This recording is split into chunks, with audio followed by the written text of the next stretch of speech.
পঞ্চগড়ে জেগে বসেছে তীব্র শীত। আজ পঞ্চগড় জেলায় দেশের সর্বনিম্ন তাপমাত্রা রেকর্ড করা হয়েছে 8.3 ডিগ্রি সেলসিয়াস। কনকনে ঠান্ডা ও ঘন কুয়াশায় বিপর্যস্ত হয়ে পড়ছে জনজীবন।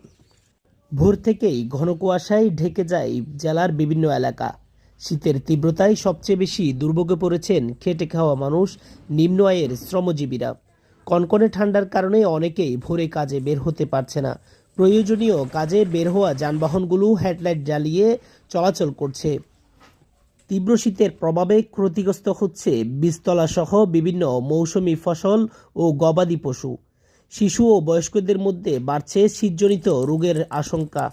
শীত নিবারণের জন্য ভোর থেকে গ্রাম ও শহরের বিভিন্ন স্থানে খড়কুটো, শুকনো পাতা ও কাঠ জ্বালিয়ে আগুন পোহাতে দেখা যাচ্ছে সাধারণ মানুষকে। তেঁতুলিয়া আবহাওয়া পর্যবেক্ষণ কেন্দ্রের তথ্য অনুযায়ী আজ ভোর 6টায় চলতি শীত মৌসুমের সর্বনিম্ন তাপমাত্রা 8.3 ডিগ্রি সেলসিয়াস রেকর্ড করা হয়েছে। এ সময় বাতাসের আর্দ্রতা ছিল শতভাগ এবং বাতাসের গতিবেগ ছিল ঘন্টায় 10 থেকে 12 কিলোমিটার। এ সময় তেঁতুলিয়া আবহাওয়া পর্যবেক্ষণ কেন্দ্রের ভারপ্রাপ্ত কর্মকর্তা জিতেন্দ্রনাথ রায় জানান, গত কয়েকদিন ধরে তেঁতুলিয়ায় তাপমাত্রার ওঠানামা লক্ষ্য করা যাচ্ছে। উত্তরের হিমেল বাতাস, কুয়াশার কারণে শীতের তীব্রতা আরও বাড়তে পারে বলে জানান তিনি।